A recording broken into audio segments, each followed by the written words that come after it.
Hello बच्चों, let's see this question and here this question say who was Count Camillo de Cavour, mention any two of his contribution। Question आपसे बोल रहा है कि count Camillo di Cavour कौन थे और इनके क्या कंट्रीब्यूशन रहे वो बताइए। इस क्वेश्चन को कुछ इस तरीके से भी पूछा जा सकता है, how did Cavour overcome the obstacle that come in the way of unification of Italy. यानी कि इटली के यूनिफिकेशन के रास्ते में जो जो ऑब्स्टेकल आ रहे थे, जो जो बाधाएं आ रही थी, उनके ऊपर कैसे काउंट कैवूर ने ओवरकम यानी कि काबू पाया। तो बेसिक सी बात है, हम काउंट कैवूर के बारे में पढ़ेंगे। क्वेश्चन का की कॉन्सेप्ट है contribution of Count Camillo di Cavour. आपको सिंपल सा नाम याद करना है, काउंट कैवूर, ठीक है।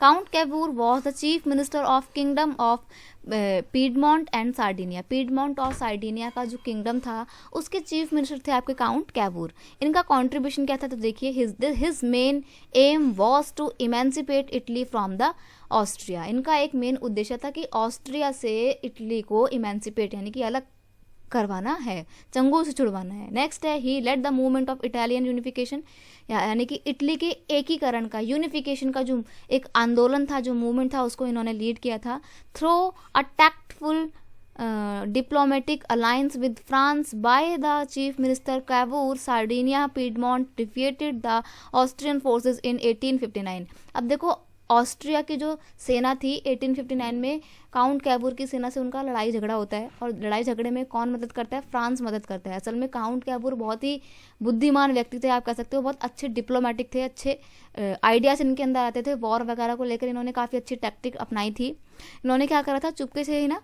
फ्रांस से जाके बातचीत कर ली थी और अपनी दोस्ती कर ली थी, और कहा था कि देखिए, हमारे को आपकी बहुत ज़रूरत है, क्योंकि धीरे धीरे ऑस्ट्रिया की फोर्स हमारे पास आ रही है। अगर उन्होंने हमारे ऊपर कंट्रोल इस्टेब्लिश कर लिया तो आगे जाके वो आपके देश की सुरक्षा के लिए भी हानिकारक हो सकता है। तो फ्रांस वाले थोड़े डर में आ गए थे कि यार हमारे देश के साथ भी नुकसान हो सकता है। इसलिए उन्होंने क्या करा, उन्होंने काउंट कैवूर की बात को मानते हुए इटली की मदद करी, और फिर फ्रांस और इटली की सेना ने मिलकर, यानी कि इटली क्या, पीडमोंट सार्डिनिया की जो सेना थी, इन लोगों ने मिलकर ऑस्ट्रियन फोर्सेस के अगेंस्ट में वॉर करी 1859 में, और फाइनली उस वॉर में जीत जाते हैं। और जीतने के बाद ही क्या होता है, इटली का यूनिफिकेशन कंप्लीट होता है। This defeat pave the way for the unification of Italy. इसी हार ने इटली के यूनिफिकेशन के रास्ते का मार्ग प्रशस्त किया। तो इस तरीके से यूनिफिकेशन ऑफ इटली के पीछे काउंट कैवूर की योजना, उनकी डिप्लोमेटिक टैक्टिक्स का बहुत इंपॉर्टेंट रोल था। I hope you understand it well. Best of luck.